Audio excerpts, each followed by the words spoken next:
It's the Brandon Cruz Daily Fantasy Podcast, where I go and look at loan plays and strategies specifically designed for GPPs. This show for people who are already informed on daily fantasy sports, not as contests to operate. If you have any questions that aren't stupid questions, feel free to shoot them my way at BrandonCruzDFS on Twitter. Most importantly, take everything you hear with a grain of salt and use your best judgment when making entries. Additionally, if you have a gambling addiction, that's just not my problem. But let's dive right into this. Let's look at this weekend's truck race at Dover. Very busy week here in the NASCAR DFS realm. We got a lot of races. We got 5 races this weekend. Sorry, I had to walk away. We got 5 races this weekend. A lot of interest from a lot of people, not only because we are done with road courses, but I think we're going to see an influx of players. Just because, I've noticed whenever there's a lot of NASCAR contests, it's usually when more people play. I don't really understand why that is exactly, but I think that's something to at least be aware of. I'm really looking forward to this race. I'm sick and tired of the stupid road courses. I hate those. I'd much rather check out these races where I can predict or at least have an idea of who's going to be fast, what's going to go on, things of that nature, yada, yada, yada. There's some interesting things about this Dover race. Some interesting cars. What's really interesting is the car count. Only 35 trucks entered this weekend. That's gonna increase some ownership to certain drivers, take it away from certain drivers. Yada, yada, yada. You guys know how it is exactly. But before I get into this, just want to remind you, go to racefortheprize.com to get the fantasy NASCAR spreadsheet that I use and that you need to be using as well. That is racefortheprize.com. Pierce over there is still cranking out sheets, although I know he has a lot going on right now. But 5 races in one weekend. Look, if you're not using these sheets, you're really hurting yourself in terms of research and helping yourself make lineups. So just check that out. So looking at this race here, I was going through the entry list and I saw JJ Yaley. JJ Yaley is in here. He's driving for the Rheaume brothers. Now, I'm a big fan of JJ Yaley this weekend. I don't mind him in Cup. He's really cheap in Cup. He's starting 31st in this race in the Truck Series, $5,500. I think JJ Yaley might be my favorite play here.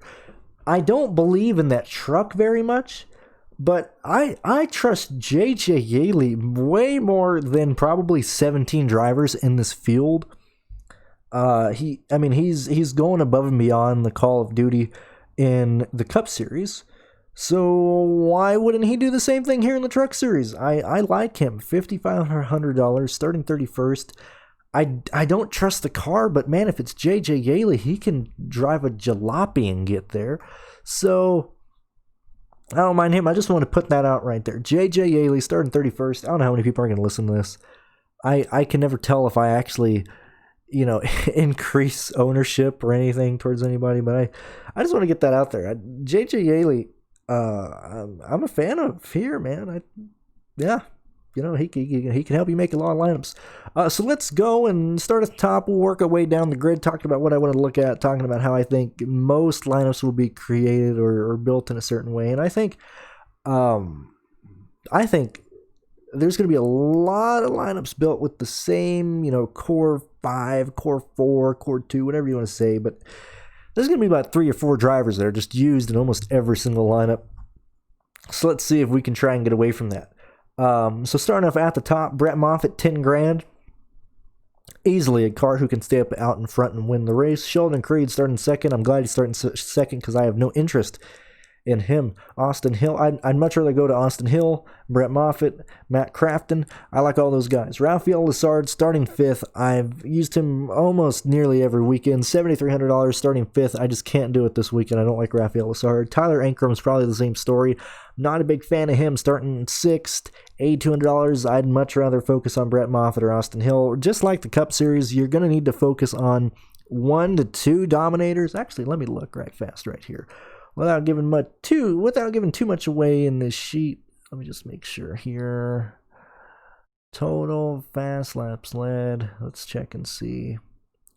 I'm trying to look through and check out where the Dominator points have come from. Okay, so let's check 1, 2, 3, 4, 5. Yeah, so typically what it's looking like so far, without giving too much of this sheet away, because you got to buy it if you want to check it out. I'm not going to just give you. So people ask me that all the time. Well, Brandon, you have the sheet. Can't you just give us a number? No, I'm not going to do that. Why would I do that? Come on. That's why I talk in general terms. But generally, you want 1 to 2 dominators. Probably 2 dominators. That's probably what I'm going to look at for the Truck Series race. So because that, I don't trust Lazard. I don't like Tyler Ankrum. I like Zane Smith, $8,500. Don't mind him. Grant Enfinger, $8,400. Don't mind him. Christian Eckes is overpriced. I don't like him at all. Ben Rhodes, this is, where I end up liking stuff again. I like Ben Rhodes. Stuart Friesen, too expensive. Don't think that's going to happen. I don't know how. I don't know what happened. How he's starting 11th is beyond me. I know it's, due to NASCAR's new, because we don't like random draws, so we got to put numbers back into it. We're going to have a numbers game, and he's starting 11th, and I don't like that at all. That is not look, man, he may have finished 6th at Michigan and 12th at the second Kansas race, but, ooh, man, that's gross. That is gross. Actually, I'm looking at the wrong guy. I'm looking at Tanner Gray's finish. God, I'm an idiot. Anyway, don't play Stuart Friesen. Tanner Gray, $7,700. This is one of the core guys I think people are just going to build around. Parker Kligerman, he overperformed at the Daytona Road Course. And now, see, I don't know if it's overperforming or if that was just more in his wheelhouse. But he did well there. His price has skyrocketed. I don't like this play. I think I'd much rather focus on trying to get Zane Smith, Enfinger, Rhodes, somewhere around that. I'll probably pass on Kligerman. I don't want anything to do with Austin Wayne Self. I think he might be popular, not because people want to play him, but because you're kind of forced into a certain trajectory when you're making lineups to where it's like, well, I guess I got to go with Austin Wayne Self or something. I'm not too interested there. Johnny Saunder, too expensive. I don't like him despite his outrageously awesome track history here. He has ran poorly this year other than his race at Michigan when he won. And in Las Vegas, pure or second place in Las Vegas, just pure luck there. Look, Johnny Saunder should be stupidly owned. He'll be stupidly high owned. Optimizers are going to love him. Track history loves him. People that have no idea what the Truck Series even is going to like him. I don't like that play. I don't want to eat that chalk. He's a good play, and this is a situation to where you listen to me because you want different ideas. You want opinions of like, well, maybe I should go this way, maybe I shouldn't. I am very willing to fade the favorite in almost any sport or any situation. And this is one that isn't even that risky. I faded Harvick a couple times this year where, hindsight, just didn't work out. I'm okay with those plays. You got to be different here and there. But on the scale of riskiness, I think fading Saunder here is kind of not going to kill it. I don't want to say safe because there's a good chance he does very well. But look, I've made way dumber plays just this year. So fading Saunder for me, doesn't seem crazy. And if you fade Johnny Saunder here, that already puts you on an island. You're fighting about 3 battles week in and week out that I normally talk about. You're fighting tying with people having the same lineup as you, duplicate lineups. You're fighting ownership, not even just duplicate lineups, but just, you're trying to get a unique lineup in general. So you're fighting ownership there, and you're getting off probably the favorite to win the race at Dover. That's not too bad. I don't mind that at all. Johnny Saunder hasn't had that good of a year. He's won a race, finished second at another race, but it's been kind of shaky. So I don't mind fading Saunder here.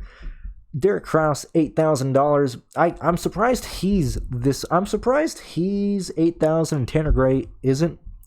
I would say it's the other way around. Tanner Gray has been turning it around, whereas Derek Krauss has almost been going in the opposite direction. They're both good plays. I think Krauss and Gray are going to be the other guys that you really just build a lineup around. Todd Gillen, $8,900, not interested. Fogelman, $67, starting 18th, not interested. Spencer Boyd, not. What is with these starting positions, man? It's so weird. Not a fan of that. Carson Josevar, who is he driving for? Let me look right fast. I thought I looked at it, but I always It's always when you start recording, you're like, who is this guy? Oh, he's driving for Nice Motorsports. So he'll have let's see if we can find out if he is sponsored here. Because, and normally I go through this, and I mean, I guess I just missed Carson Josevar here. I don't know how I did that, and I just copied the whole cell from this sheet and posted on Twitter. Josevar, he's pretty green. I mean, he's green as grass. He hasn't really proved a whole lot to me yet, but the whole Nice Motorsports, I mean, those trucks are pretty rock solid. They're not talking a whole lot about it. He's not talking about a whole lot on his Twitter right now. So let's see. Talking about Bailey Curry, blah blah blah. No, Josevar is sponsored. KDI, the same truck that he ran, or around the same truck that he ran last weekend at Road America. Don't mind that at all. That's actually a steal. Actually, Josevar in a very fast truck, $5,100. All he has to do is get you 26 DK points to pay off, starting 20th. And let me look right fast. Let's see. Starting 20th, he just has to finish 19th. He'll hit that pretty easily. Yeah, I don't mind Josevar there. So maybe Josevar. Maybe he's the guy that you just use as your one punt, because I think you do need a punt. Probably $300 and lower, somewhere around there. Maybe even under $6,000. I think Josevar could be that play there. I don't mind Josevar as maybe a double punt, because that truck should be at least $6,000. It doesn't matter who the driver is. He's a lot better play than Ty Majeski. I think Ty Majeski just hits bad luck again. Even though he wins, every late model race there is, he just can't get any luck in NASCAR. Spencer Davis not interested in. Chandler Smith, as Vince Welts always say. $9,300. Not a lot of history so far. All right, I'm back. I apologize. I had to get up and attend to something, and I do not remember what I was talking about. This is like 20 minutes ago. I think I was talking about, I remember talking about Vince Welch, and saying, I don't remember. I think it's Chandler Smith. I don't remember. We're at 24th right now. Talking about Tim Veens, starting 24th. No, thank you. And Jordan Anderson, who's having a horrific year. No thank you there. 78, no thank you. Sam Mayer, a dirt track engineer, driver, not an engineer, he's a driver. Look. No, he's not. Is this the dirt track guy, or is this the K&N guy? No, this is the K&N guy. Oh, my bad. $5,600. Who is he driving for here? Let me look right fast. A lot of these drivers just come out of nowhere. Let's see. He is in the 24. What? He's in the 24, and he is, how cheap is he? He's 56. That don't make sense. No way. No way. A driver in the number 24 in the Truck Series is that cheap. Are you for real? Let's see. Give me another one. I'll be happy. He's yapping about this, yapping about that. Wow, he is. He's in a GMS racing machine, and Sam Mayer is $5,600. What? Dude, that's freaking crazy. That's almost as insane as the guy I was just talking about in the 40 truck this week. I just went blank because I was got Josevar. That's crazy. So Josevar, Sam Mayer are in both. They're in really good equipment, and they're both under $6,000. Norm, that's interesting. Norm Benning, $6,200, not interested. Bailey Curry, not interested. Jennifer Jo Cobb, not interested, because I'd much rather take a chance on Josevar or Mayer. Timmy Hill, just oh man. I think Timmy Hill would be all right in cash. Now, I don't play cash, but if you look at his finishes, I think it's back to that top 20 truck that he had at Texas and Kansas in the first race. If Timmy Hill finishes 20th, that's 10 points. That's not bad. He should hit value. I think there's better plays out there, but Timmy Hill, if you got to pick somebody at $6,400, Timmy Hill isn't bad at all. Like I said, JJ Yaley, don't trust the car, but I trust JJ. Bryant Barnhill, no way, not gonna do it. Clay Greenfield with Jesus Jeff Hammond calling the shots. Nope. Tyler Hill. What is going on here? I leave. I feel like I'm having a stroke. I feel like I'm having a freaking stroke. So Tyler Hill is driving for Ray Cicerelli. That's disgusting. That's not going to go well. $6,000 for a Ray Cicerelli truck. Not interested. Dawson Cram is running this POS looking truck, this 55 machine, and he came out of freaking nowhere, and he finished 25th at the Michigan race, and I believe he was optimal. I think Dawson Cram was optimal at Michigan. Don't quote me on that. That's been a few weeks, but I do believe that's what happened. If Dawson Cram, let me see here. Dawson Cram, he's sharing a bunch of crap no one cares about. Blah, blah, blah. Boyd Long, blah, blah, blah. That's about his thing here. I think he's in his own vehicle. I think he's in the 55. Let me look right fast here. So Dawson Cram, he's in the 55 for Boyd Long. Now he put out a, hold on a minute. Okay, I'm back. Okay, so I remember why this confused me so much. So Dawson Cram on the 13th, this was 7 days ago and 5 races after his Michigan finish. I don't know if this is for the Truck Series. I don't know if this is for the K&N. I gotta look into it. But Dawson Cram put out that after the events taking place, myself, Dawson DK, Cram, and Cram Race Enterprises have come to the place in time to part ways with Boyd Long and Long Motorsports. I am disheartened by the fact that I will no longer be a part of the growth of Long Motorsports as a team, but I have to follow the path that I set best for myself, and yada, yada, yada, yada. And now if you look at the entry fee, or at the entry list for the Truck Series race here at Dover, it lists Dawson Cram in the 55 with the owner, Boyd Long, under Long Motorsports. So I gotta look more into that. I'm recording this Thursday evening. Gotta see if I can learn anything else between that there. I imagine he shows up with a good car. I don't know what the whole story is but that's why I was confused when I saw Dawson Cram again, because I saw that earlier in last week. But Dawson Cram, $6,500 starting last. He probably has a top 20. Top 25, top 24 truck. I don't think he'll be optimal again, but he could work.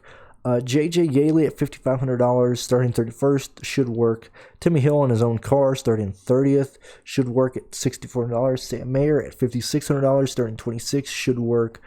And then Carson Josevar at $5,100, starting 20th, should work. And I mean, what these should work as, these should work as punts or just value, bottom of the barrel plays you got to look at. I know Dawson Cram is $6,500, but he could do another thing to where he could be really close to optimal, like he was at Michigan. And maybe it wasn't optimal, but I saw him in a lot of winning lineups. But yeah, so those would be the guys I would probably use as pivots and punts. So what is that? That's 5 guys. There's no reason to use them all online. There's no reason to really use 2. Certainly not 3, maybe 2 at max.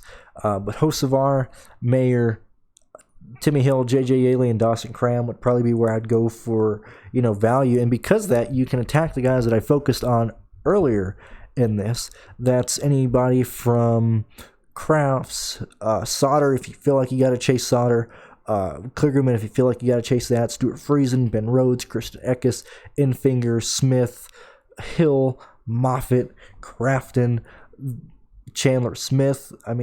If you want to play those guys and try and aim for dominators, you're going to have to use some of the guys that I just talked about being valued. Like I said, Josevar and those guys.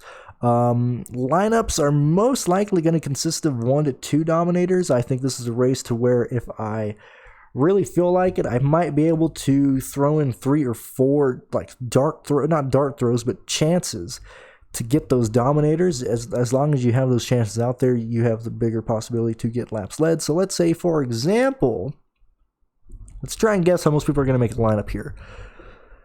I assume most people are going to look at the DraftKings thing and be like, Chandler Smith, $9,300, starting 23rd, not too bad right there if I do say so myself. Okay, you got Johnny Saunder, the best guy, second to only, Dale Earnhardt at this track, Jimmy Johnson. Johnny Saunder starting 15th.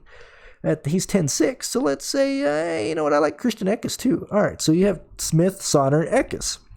that leaves you $6,800 on average. So you got to go back. You got to pick, people that you're probably not going to like and whatnot. So let's clear these guys. But I imagine that's where the vast majority of lineups are going to be in remaining salary wise, anywhere from $6,800 to, or average player remaining salary.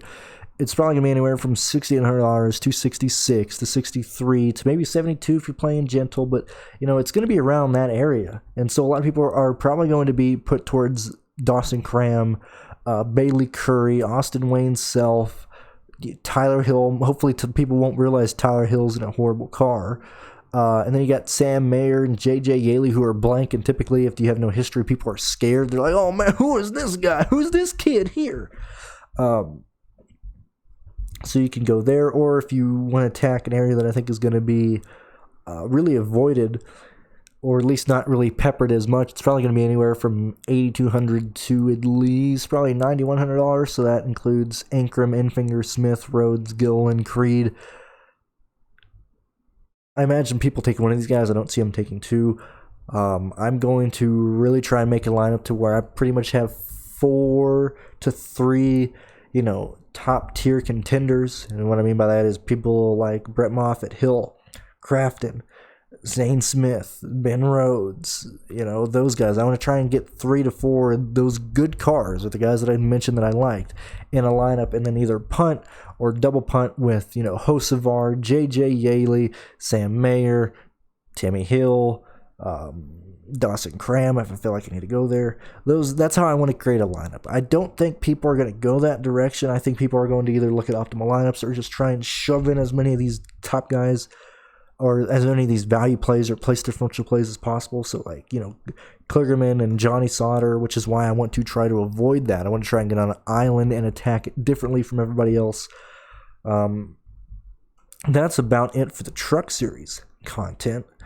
We're gonna head on over and start talking about Xfinity Series content, so feel free to go click on that vidya, and we're gonna talk about the Xfinity Series race on Saturday, not Sunday, just because I don't have time for that. But or maybe I don't know if I'll do a live stream or not Sunday. No one's gonna watch it. It's Indy 500. Who cares? Brandon, stop making these stupid ideas.